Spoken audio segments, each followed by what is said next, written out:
Hi guys, I'm Rata Joey. And I'm Maxon. And welcome back to FutureSight. Today we're going to be covering Mew EX from Dragon Blast.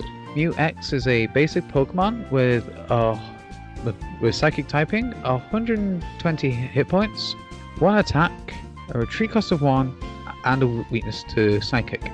Its 1 attack is for 1 Psychic energy. It's called Replace. You can choose as many energy cards attached to your Pokemon as you like, and reattach them in any way you like. Mew EX. that was bound to happen. Mew EX also has the ability Versatile. While Mew EX. Can we have a count on this, please? Dink. Or 2. While Mew EX is in play, you can use the attacks of all Pokemon in play as if they were Mew EXs. You still need the energy to use those attacks though. Now, I can see a handful of people that are going to turn around and say, why are we even bothering to look at Mew EX? It's tiny, it's fragile, it's going to give up 2 prizes because it's so itty-bitty compared to all these big guys in format. But to be honest, him being fragile as anything, I don't think it's going to stop him being played. I mean, we have the incredibly fragile Mew Prime. I meant to say Mew Prime that time, by the way. He's only got 60 hit points. He's practically a prize waiting to happen in any matchup. Yet people still play him, mostly just due to his versatility. Anything lost zone, well, it's mine to use now. Mew EX having Versatile, it basically makes him the same as Mew Prime, but bigger, and in my opinion, easier to set up. Instead of having to spend your attacks using See-Off or playing something like Relicanth, where you can remove a card from play to draw 3 cards for your attack, you can just establish a field and go from there. This also has the plus side that if you do lose Mew EX, at least you've still got a field behind Mew EX to actually use, instead of having to try and get another one out and get the energy on him. Yeah. I suppose it kind of works really well, the blend energy that comes in the Dragon sets as well. Mm-hmm. Well, we'll have both blend energies, which is basically rainbow energy split into 2 halves. And it has prism, so... And prism energy, yeah. All that lovely stuff because he's a big basic.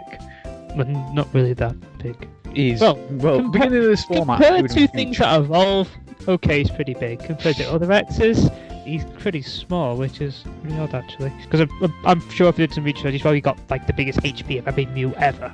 I can see that being true. I think the biggest one I can think of is 100 hit points. That was in Majestic Dawn, I think? And that was back in the Diamond and Pearl set.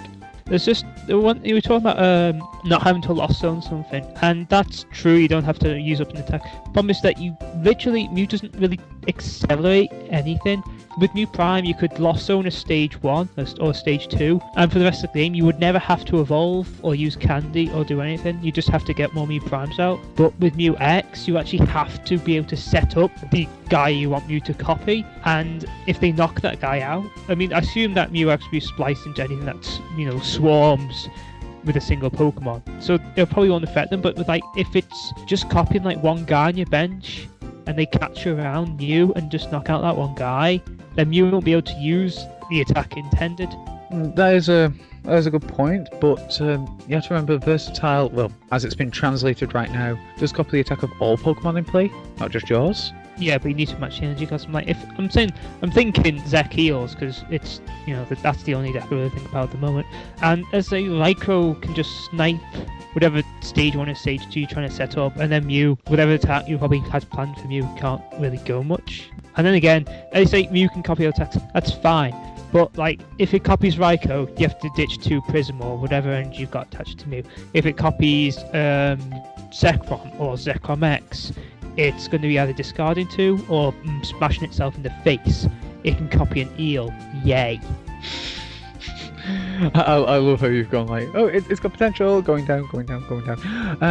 I'm just saying that it depends if it's I can see it being played in Empoleon or something like that, because it only needs 1 energy and Empoleon is just going to swarm itself, so knocking out all the Empoleon is going to be hard, and it kind of helps against the Eel matchup because all of a sudden you don't have a guy that gets 1 shot just because you have type disadvantage. True, and you can sit safe in the fact knowledge that Raikou won't be getting rid of Empoleon in one shot because bench doesn't apply resistance, weakness and resistance. Sorry, I still think that people are going to try this. I mean, to be honest, right now Mew Prime itself isn't exactly the most popular deck, but people are still going for it. Yeah, it's just that the other thing is that when you look at versatility, I mean, it's a good ability, but honestly, I mean, that's because the Garbodor. I think that comes out next set as well, and I think people will start attacking things like that to stop ability-based decks like Eels or there's only really is at the moment I can think of. There's like others that I just can't think of right now. Like Empoleon stops Empoleon's mass draw abilities, and it stops your Danger and Ho-Oh when they come out. So. True. I mean, yeah. I'm sorry. And then if I know it's probably not going to be like a played deck, it's probably nothing to worry about, but I think it's actually worth saying this card exists and there's a chance you might beat it. True. I mean, I'm not going to deny that the fact that it does exist. It could impact the format, but I think Garbodor is going to be the Heatmore of this set. It's like it could deter quite a bit. It's always going to be an option. It's whether people play it. But yeah, I mean, I'd love to keep talking about Garbodor, but I think I'm going slightly off topic here. Maybe I'm starting to slice into Garbodor, and maybe that should be a different episode.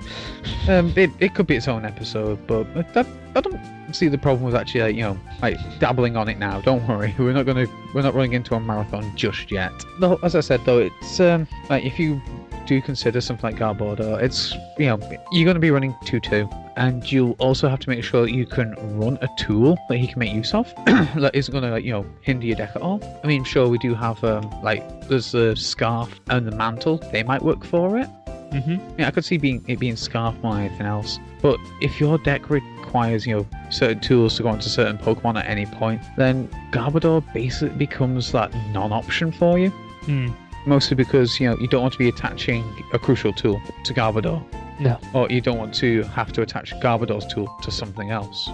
Yeah, but that's say like New Prime. I mean, ideally, I can't think of too many decks it would actually do well in. I mean, I think the only two off the top of my head I can see it being splashed into immediately is probably CMT and Empoleon. CMT because if you start with Mew, you don't have to dig for like a switch or something. It can be any of your guys on your bench.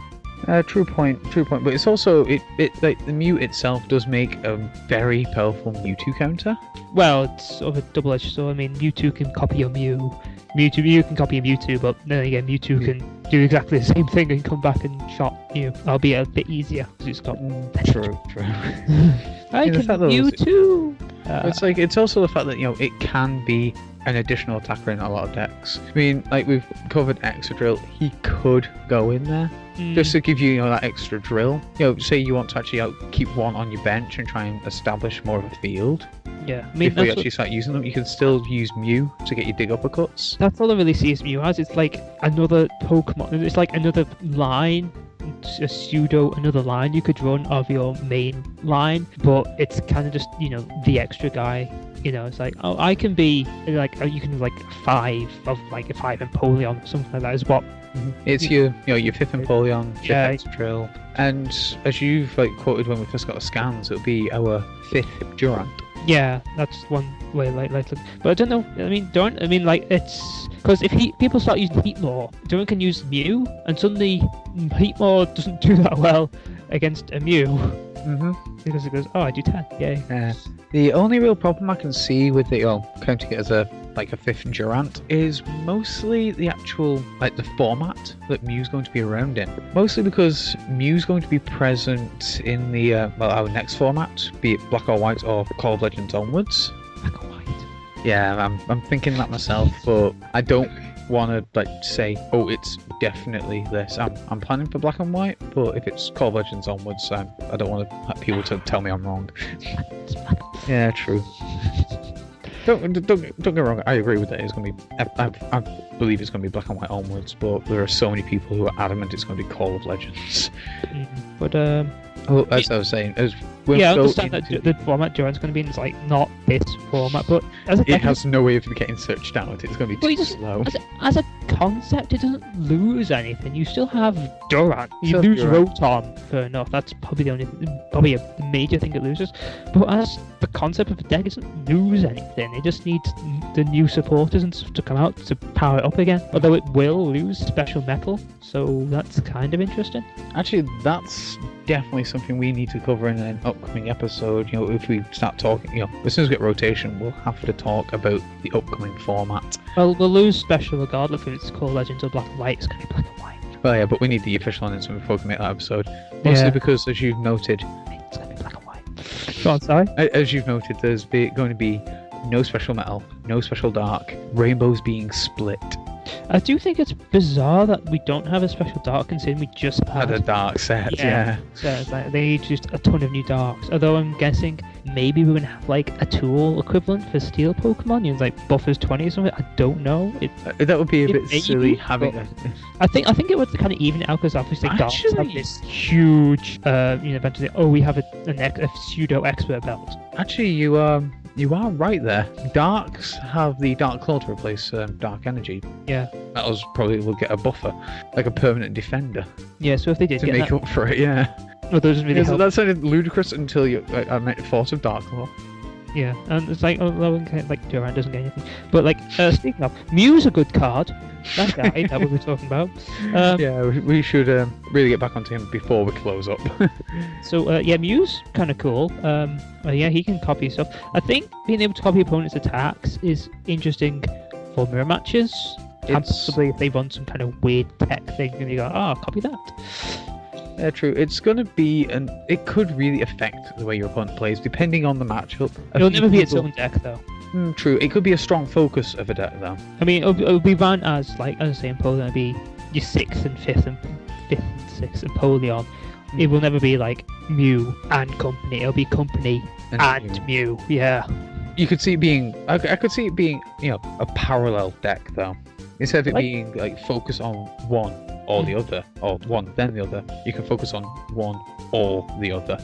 There's one thing that I've seen that I think you might be able to do well is the Gothitelle.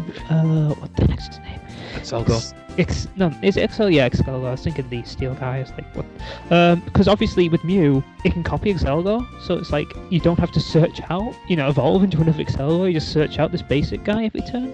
True. Maybe, I don't know if we don't have any basic search, but if we did, maybe that could work. Maybe. I don't know. It's easy. Obviously it sounds easier to just go basic DCA than opposed to evolve DCA.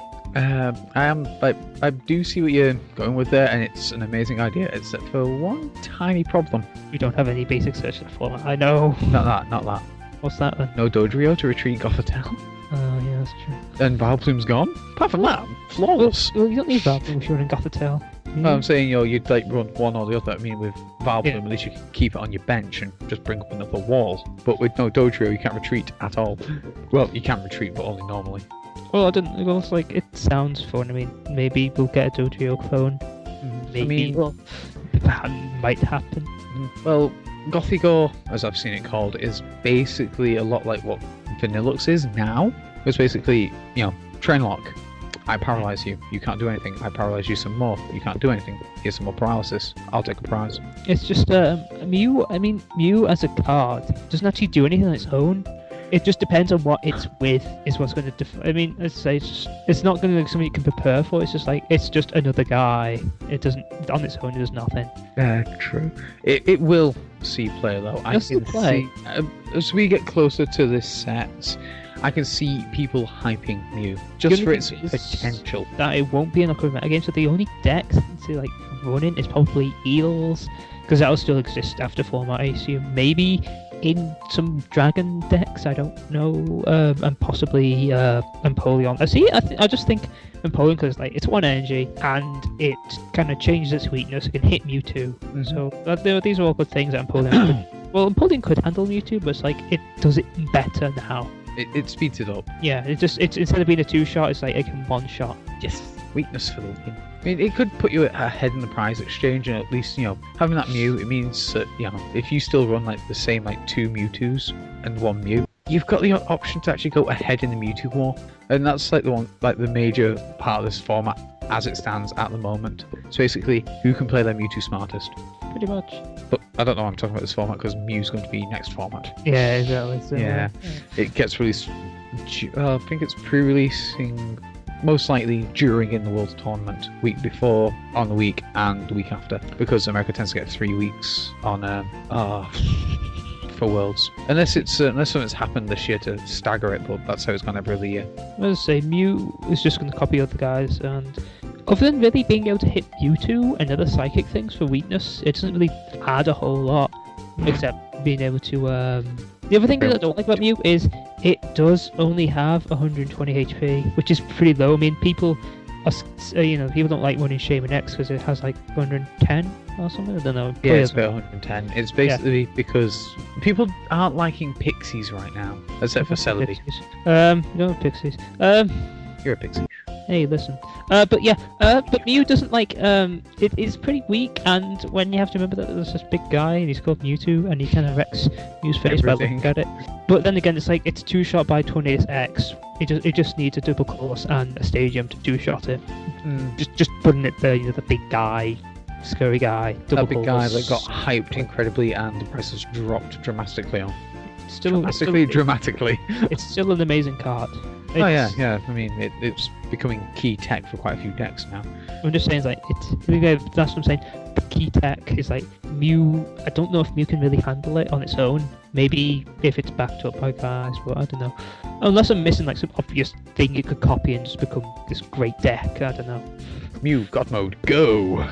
Yeah, I was going to say that, but it's like I don't know. Maybe I'm just saying the same thing over. It's just it does nothing on its own. It's just going to copy other guys, so it's just going to depend on other things. I mean, it's going to be splashable, I guess, in every deck ever. So that's good, maybe.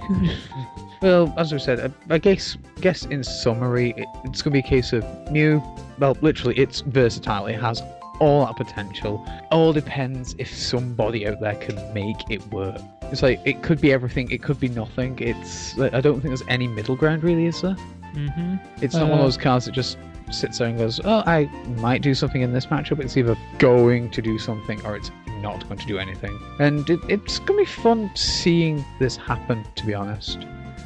Just see if this little pixie can actually, make a difference to the format. Anyway, with that said, I think it's about time we wrap it up. So until next time, I've been Writer Joey. And I've been Maxon. If you like what you've heard, don't forget to rate, comment, and subscribe. And until next time, stay in the top %.